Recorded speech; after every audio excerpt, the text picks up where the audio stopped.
오늘은 부활절 두 번째 주일입니다.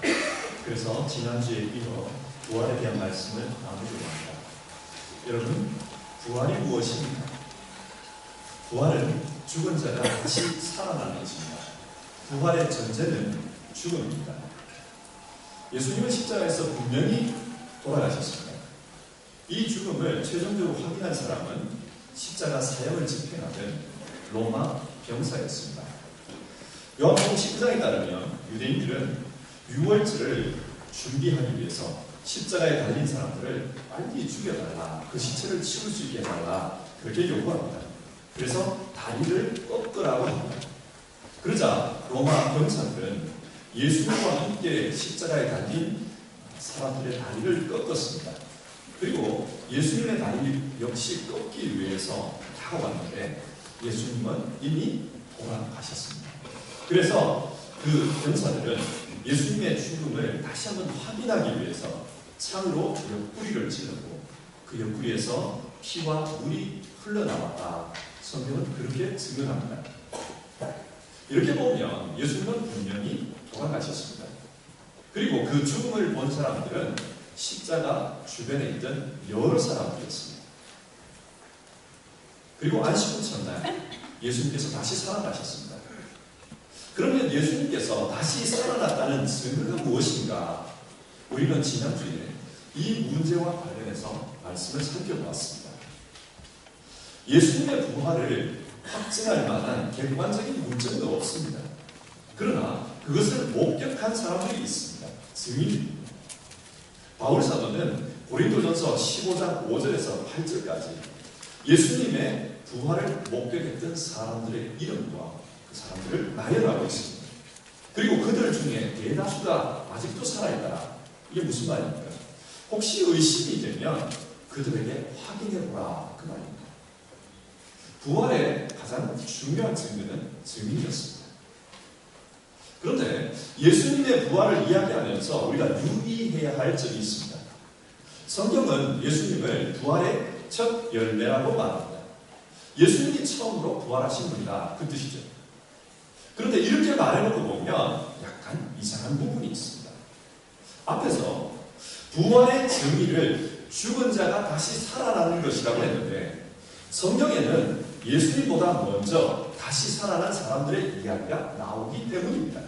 예를 들면 나사로와 회당장 야이로의 딸, 그리고 나인성 과부의 아들들입니다. 구약시대로 가면 엘리야가 살린 사람, 엘리사가 살린 사람, 그런 사람들이 나옵니다. 자, 그렇다면 이 사람들이 오히려 부활의 첫 열매 아닙니까? 그러면 성경이 뭔가 잘못 말하고 있는 것 아닙니까? 아닙니다. 부활과 소생은 구분되어야 합니다.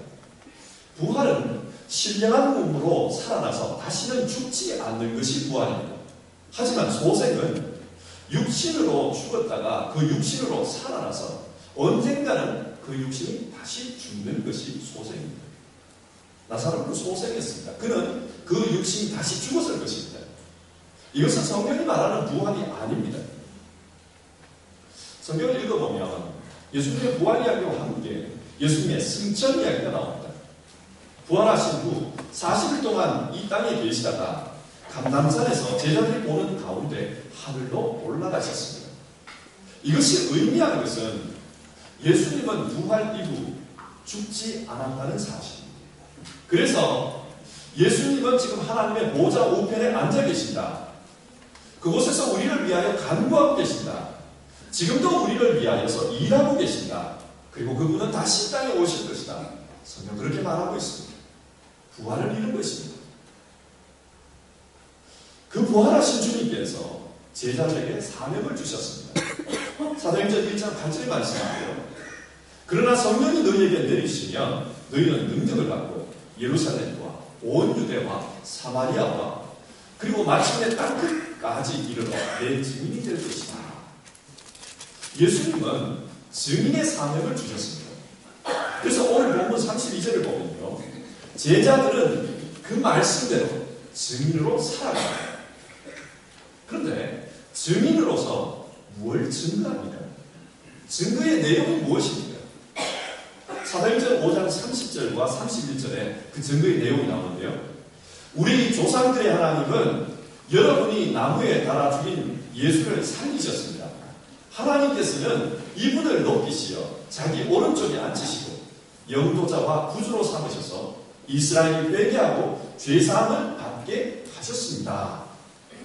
제자들이 증거했던 증언의 내용은 예수님의 죽음과 부활이었습니다. 자, 여기서 질문해 봅시다. 예수님은 부활을 본 제자들에게 왜 증인으로 살라고 그렇게 말씀하신 것일까요? 증인이 중요하기 때문입니다. 고대 사회의 재판은 오늘날과 같이 과학적인 수사 방법으로 그 수사 결과를 가지고 재판하는 것이 아닙니다. 뭔가 물증을 가지고 이것이 옳다 그러다 따지는 그런 방식이 아니었습니다. 그래서 고대 이스라엘에서는 증인이 중요했습니다. 재판의 결정적인 자료는 증인이었습니다. 증인들이 어떻게 말하는가 이게 중요했습니다. 그래서 성경은 증인을 강조합니다. 그런데 여러분, 이 증인의 내용과 관련해서 한번 생각해 봅시다. 예수님의 죽음은 모든 사람이 다 보았습니다. 예수님을 믿는 사람도 보았고 믿지 않는 사람들도 보았습니다. 예수님의 죽음이 가지는 의미는 우리를 죄에서 구원하기 위한 대속의 죽음이다. 성경 그렇게 말합니다. 하나님의 어린 양으로서 우리를 대신해서 피를 흘리셨다. 그리고 그 피가 우리의 죄를 덮어주셨다. 그렇게 말씀합니다. 성경에 속죄라는 말이 나오는데요. 이 말은 덮는다라는 뜻입니다. 겨울에 눈이 내리면 평상시에 있던 온갖 더러운 것을 눈이 깨끗하게 덮듯이 예수님의 피가 우리의 더러운 죄를 덮습니다. 그래서 하나님께서 보실 때에 우리는 깨끗합니다. 의롭다 인정함을 받습니다. 이런 속죄의 죽음은 누구나가 보았습니다. 이것이 의미하는 것은 하나님은 이 십자가를 보고 누구든지 죄사함을 받을 수 있도록 길을 열어놓으셨다. 그 말입니다. 속죄의 길은 모든 사람에게 열려 있었습니다. 그런데 부활은 다릅니다. 부활은 특별히 택함을 받은 사람들만 보았습니다.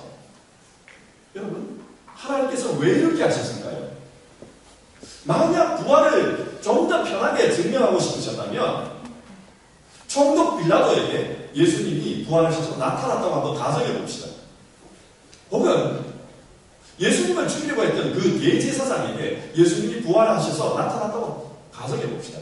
그러면 이게 더 효과적이지 않을까요? 그런데 하나님은 그렇게 하지 않았습니다.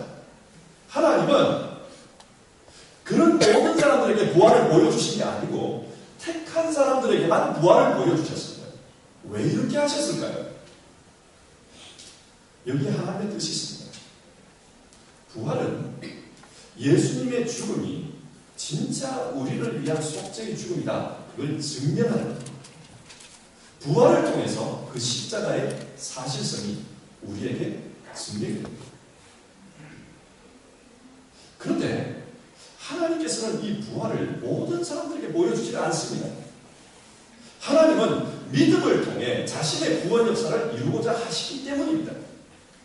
하나님께서 이루어 가시는 하나님 나라는 모든 사람에게 보이는 것이 아닙니다. 예수님을 믿는 사람, 또 그 믿음으로 살려는 사람, 그 사람들에게 보여집니다. 그래서 믿는 자들에게, 제자들에게, 특별히 선택한 사람들에게 부활을 보여주셨고, 그리고 그들로 하여금 증거하라고 합니다. 증인의 삶을 살라고 합니다. 그 증거를 받아서 믿음을 가진 사람, 그 사람들이 이 부활에 참여하고 하나님 나라에 참여한다는 것입니다. 주님은 믿음이라는 이 방식을 통해서 하나님의 나라를 이루어가기를 원하셨습니다. 믿음이 중요합니다. 자, 여기서 오늘 본문의 이야기를 전개해 봅시다. 오늘 본문은 예수님의 부활 이후 증인으로 살아가던 제자들의 이야기를 다루고 있습니다. 본문의 맥락을 살펴보면 부활 이후 제자들은 기적과 이적과 기사를 많이 행한 것 같습니다. 예를 들어 사도행전 2장 43절에 이런 말씀이 나옵니다. 모든 사람에게 두려운 마음이 생겼다. 사도들을 통하여 놀라운 일과 표징이 많이 일어났던 것이다.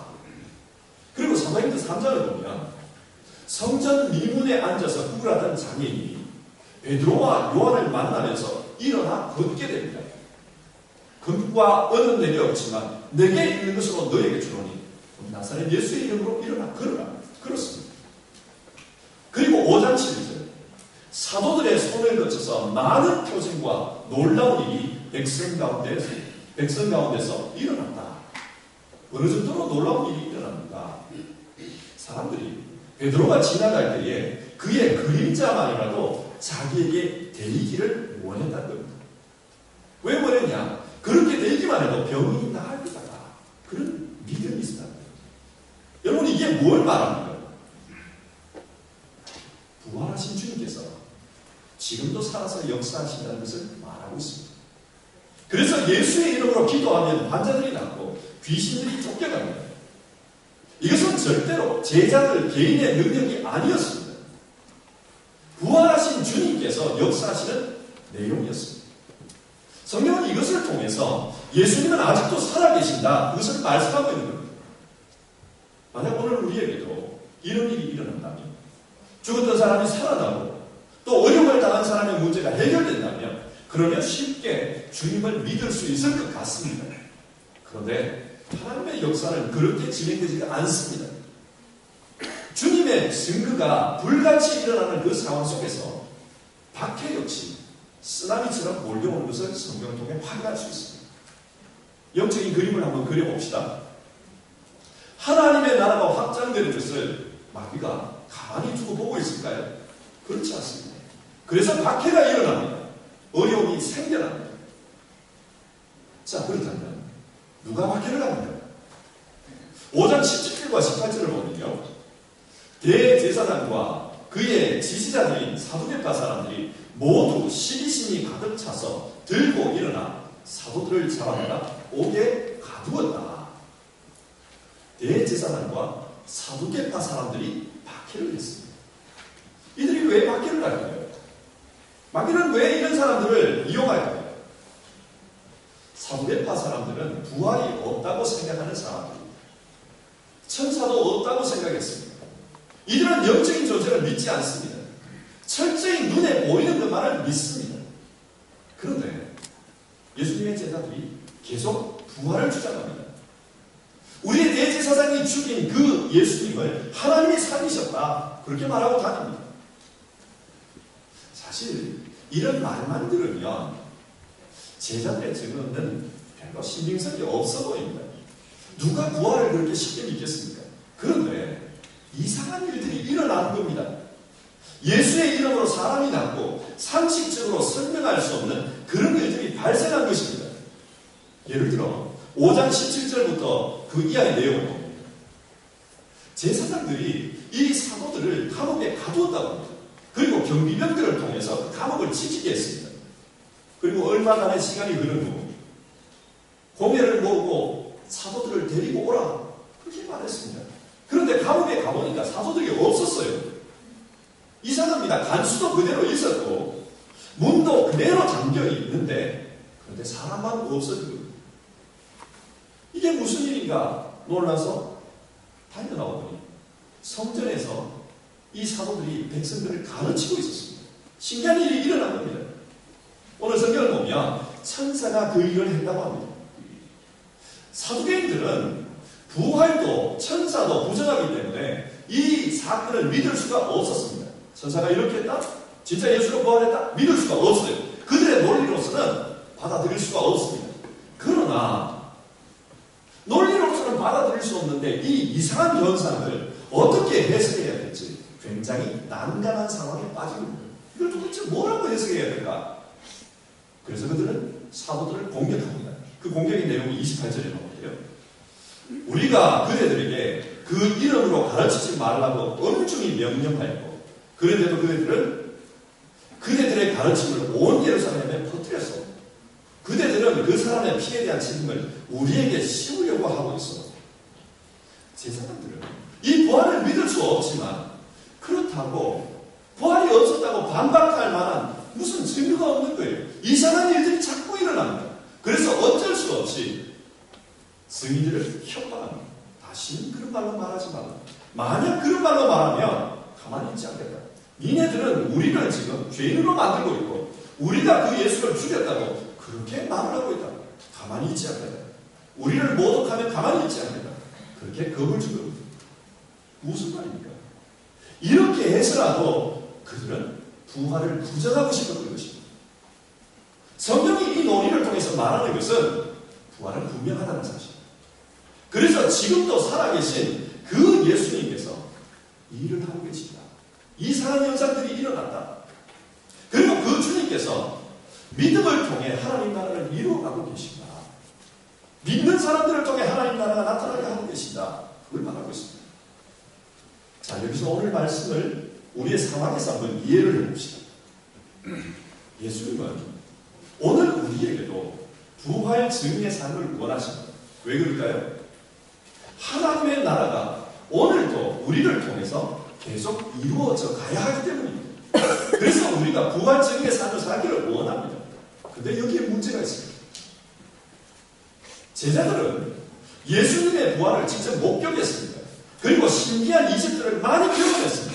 그래서 사람들에게 보라, 예수께서 살아계신다. 그렇게 말하기가 쉬웠습니다. 하지만 우리는 예수님의 부활을 직접 목격한 사람이 아무도 없습니다.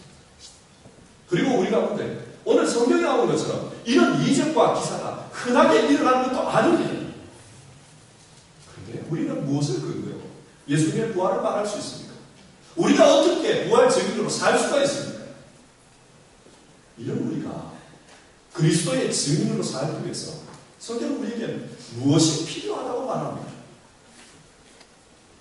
오늘 성경은 우리에게 삶의 기준을 달리하라고 말합니다. 어떻게 달리해야 하냐? 29절입니다. 베드로와 사도들이 대답하였다. 사람에게 복종하는 것보다 하나님께 복종하는 것이 마땅합니다. 삶의 기준을 하나님께 주고 있습니다. 사람이 아니라 재판장이 아니라 하나님께 주고 있습니다. 로이드 존스 목사의 책에서 읽은 내용입니다. 이런 내용이 나와요. 사람들에게 왜 예수님을 믿지 않는가 그렇게 질문하면 많은 경우 우리는 지적인 이유로 기독교를 거부합니다. 그렇게 말한다는 것입니다. 이것은 1960년대 이전의 이야기입니다. 과학이 발달한 시대에 그 과학의 관점으로 성경을 따져보면 성경이 여러 면에서 비과학적이라는 결론에 도달한다는 것입니다. 그래서 과학의 근거에서 기독교는 참되지 않다. 그렇기 때문에 예수를 믿지 않는다. 사람들은 그렇게 말했다는 겁니다. 그리고 어떤 사람은 이렇게 말합니다. 나무치도 믿기를 바랬습니다. 그러나 나는 지성인이기 때문에 믿을 수가 없었습니다. 로이드 존스 목사는 당시 사람들의 이런 주장에 대해서 다음과 같이 반박합니다. 만약 기독교가 비과학적이라서 믿지 않는다면 인류의 위대한 지식 그리고 우리 시대의 많은 과학자들은 아무도 복음을 믿지 않아야 된다. 그런데 탁월한 지식인 중에도 복음을 믿는 사람들이 있다. 위대한 과학자들 중에도 예수를 믿는 사람들이 있다. 그렇다면 비과학적이라서 믿지 않는다는 말은 설득력이 없는 것이 아닌가. 그런 말은 아닙니다. 그렇습니다. 만약 기독교가 비과학적이라면 기독교를 믿는 사람들 중에는 지성인이 없어야 합니다. 과학적인 사고를 가진 사람들 중에는 기독교인이 없어야 합니다. 하지만 많은 지성인들이, 과학자들이 기독교를 믿고 있다는 것입니다. 이렇게 보면 신앙은 지식의 문제와 직접적인 연관은 없다. 로이드 존스는 그렇게 결론을 내립니다. 그러면 지식의 문제가 아니라면 무엇이 문제인가? 로마서 1장 28절에 이런 말씀이 나옵니다. 또한 그들이 마음에 하나님 두기를 싫어하네. 여기서 마음이라는 이 단어는 이성으로 번역할 수 있습니다. 따라서 사람들이 기독교를 믿지 않는 이유는 자기 이성의 기준, 삶의 기준을 하나님께 두고 싶지 않기 때문이라는 말입니다. 그래서 성경은 삶의 기준을 하나님께 두어야 한다. 그걸 말합니다. 그래야 제대로 살 수 있다. 그 다음에 여러분, 삶의 기준을 하나님께 두는 것이 어떤 것입니까? 오늘 이거 본문을 보면요. 문장의 주어로 하나님이라는 단어가 아주 자주 나옵니다. 한번 확인해 보시죠. 30절. 우리 조상의 하나님이 예수를 살리셨습니다. 31절. 하나님께서 이분을 높이시어. 31절. 하나님께서 이분을 영도자와 구주로 삼으셔서. 31절. 하나님께서 죄사함을 받게 하셨습니다. 32절. 하나님께서 주신 성령도 여러 차례에 걸쳐서 하나님이라는 주어가 반복되고 있습니다.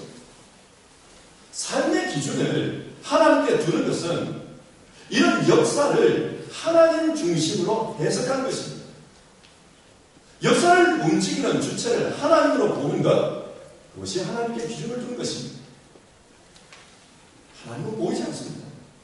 따라서 눈에 보이는 것만 보면 하나님을 믿을 수가 없습니다. 신명기 1장 31절에서 33절의 말씀을 한번 보겠습니다. 비문을 통해서 따라와 주십시오. 주 당신들의 하나님이 마치 아버지가 아들을 돌보는 것과 같이 당신들이 이곳에 이를 때까지 그온 그 모든 길에서 줄곧 당신들을 돌보아 주신 것을 광야에서 직접 보았어. 그런데도 당신들은 아직도 주 당신들의 하나님을 믿지 않습니다. 당신들이 진칠 곳을 찾아주시려고 당신들 앞에서 당신들을 인도하여 주셨는데도, 그리고 당신들이 갈 길을 보여주시려고 밤에는 불기둥으로 낮에는 구름기둥으로 인도하여 주셨는데도 당신들은 아직도 주 하나님, 주 당신들의 하나님을 믿지 않습니다. 이 말씀은 모세가 모압 광야에서 지나온 그 40년의 광야 생활을 돌아보면서 이스라엘 백성에게 하는 말입니다. 이스라엘 백성들은 광야 생활을 통해 여러 신비로운 일들을 경험했으니 만나를 먹었고 반석에서 물을 마셨고 구름기둥과 불기둥이 인도해 주는 것을 경험했습니다. 그리고 여러 가지 어려움을 겪을 때 마치 부모가 자식을 안아서 돌보는 것처럼 그렇게 하나님께서 보호해 주시는 것도 경험했습니다. 하지만 이스라엘 백성들은 하나님을 믿지 않았습니다. 왜 믿지 않았을까요? 눈에 보이는 것만 보면 만나도 아침에 그냥 땅이 부옇게 된 사건일 뿐입니다. 구름 기둥도 그저 하늘이 좀 흐렸다 이것일 뿐입니다. 그리고 불기둥도 저녁 노을이 붉게 물들어서 아주 오래까지 갔다 이것일 뿐이라는 겁니다. 이렇게 보면 광야의 역사는 전혀 하나님의 역사가 아니라는 겁니다. 그러나 하나님께서 우리를 인도하고 계신다 이 관점을 가지고 자신들의 삶을 돌아다보면 마치 하나님께서 자식을 안아서 그렇게 돌보는 것처럼 한 걸음 한 걸음 인도에 가신 것이 보인다는 겁니다. 모세는 그걸 말합니다. 나는 보았다. 나는 하나님께서 그렇게 인도하신 것을 보았다. 기준을 하나님께 둔다는 것은 우리가 살고 있는 이 역사를 살아계신 하나님의 입장에서 이해하고 해석하는 것입니다. 사람들은 이렇게 말할 수 있습니다. 몸이 아파서 병원에 갔더니 그날따라 운이 좋아서 아주 실력 좋은 의사를 만났다. 그래서 나는 운 좋게 병이 치료되었다. 여러분 이게 틀린 말입니까? 그러나 이걸 하나님의 시각에서 보면 전혀 다르게 말할 수 있습니다. 보이지 않는 하나님께서 자신의 손길을 통해서 나를 인도해 주셨다. 그래서 좋은 의사를 만날 수 있게 해주셨고 그 의사를 통해 정확하게 내 몸을 치료해 주셨다. 이렇게 말할 수도 있습니다. 역사를 하나님 중심으로 이해하는 것, 그것이 중요합니다. 그래서 예수님은 우리에게 눈이 보배라고 했습니다. 마태복음 6장 22절과 23절의 말씀이에요. 눈은 몸의 등불이다. 그러므로 네 눈이 성하면 네 온몸이 밝을 것이요 네 눈이 성하지 못하면 네 온몸이 어두울 것이다. 그러므로 네 속에 있는 빛이 어두우면 그 어두움이 얼마나 심하겠느냐. 여러분 여기서 말하는 눈이 우리 육신의 이 눈을 말할까요? 예수님께서 우리 육신의 눈이 약해질까봐 그걸 걱정하신 걸까요? 아닙니다. 여기서 말하는 눈은 하나님을 보는 눈입니다.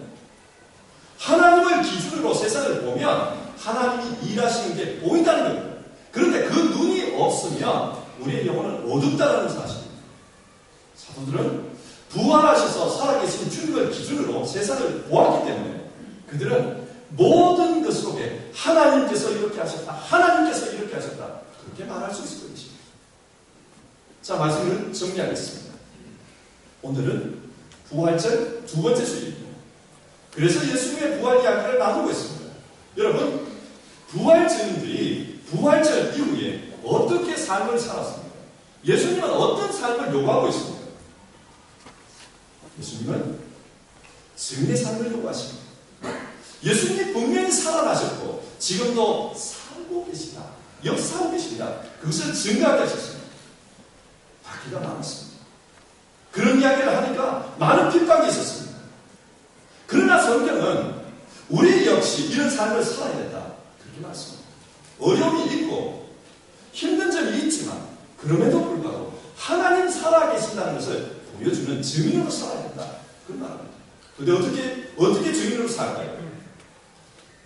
우리의 현실을 보면 참 비관적입니다. 우리는 이민자입니다. 기독교 역사가 짧은 동양에서 온 이민자입니다. 동양에서 온 우리가, 기독교 역사가 짧은 우리가 기독교 역사가 1000년이 넘는 이 유럽에서 무엇을 말할 수 있겠습니까?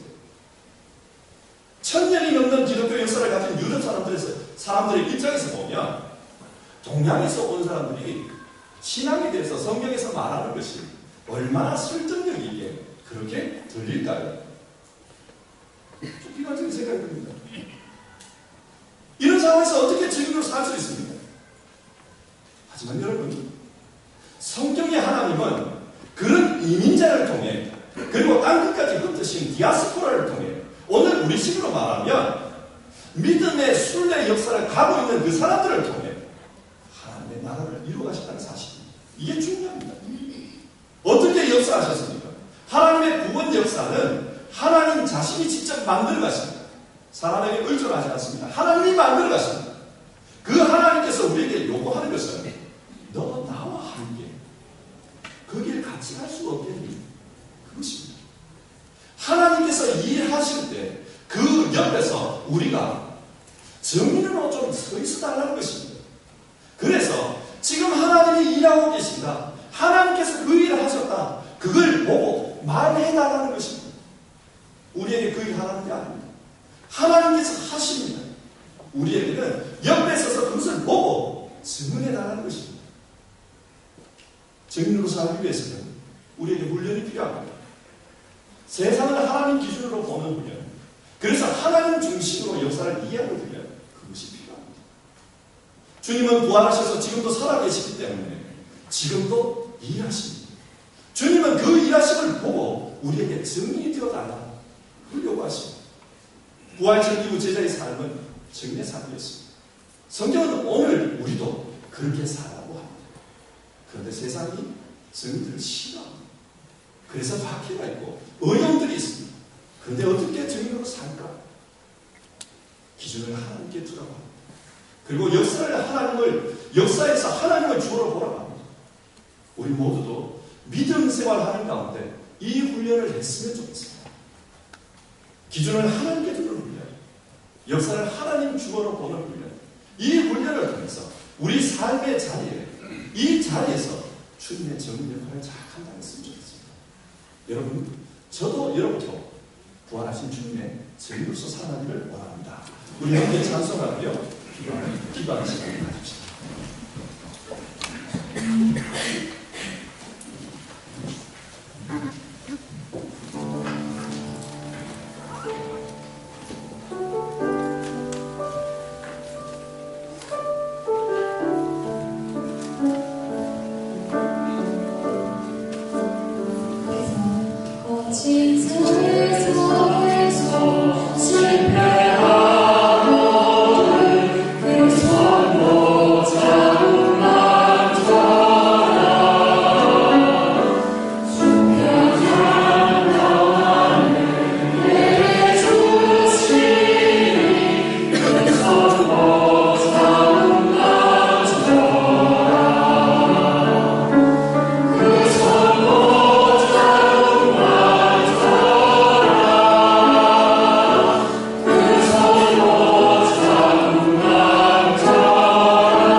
부활하신 주님께서는 주님을 믿는 그 제자들에게 찾아오셔서 증인이 되어달라고 말씀하셨습니다.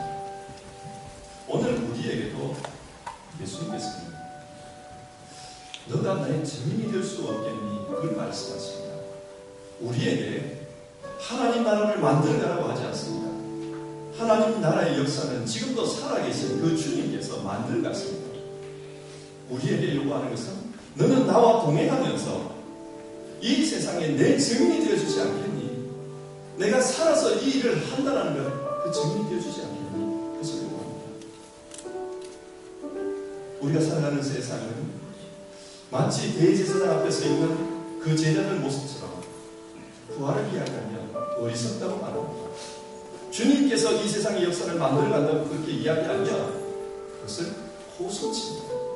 이런 세상 속에서 우리가 어떻게 증인으로 살아갈까요? 오늘 성경은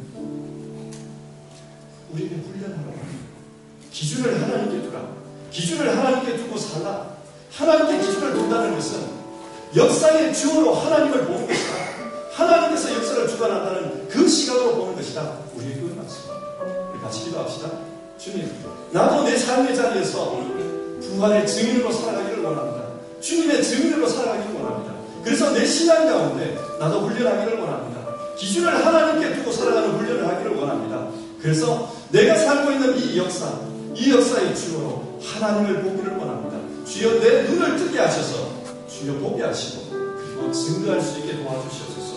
우리 이 시간 한 목소리로 같이 기도해 봅시다.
하나님, 우리 모두도 부활 증인으로 살아야 할 사람들입니다.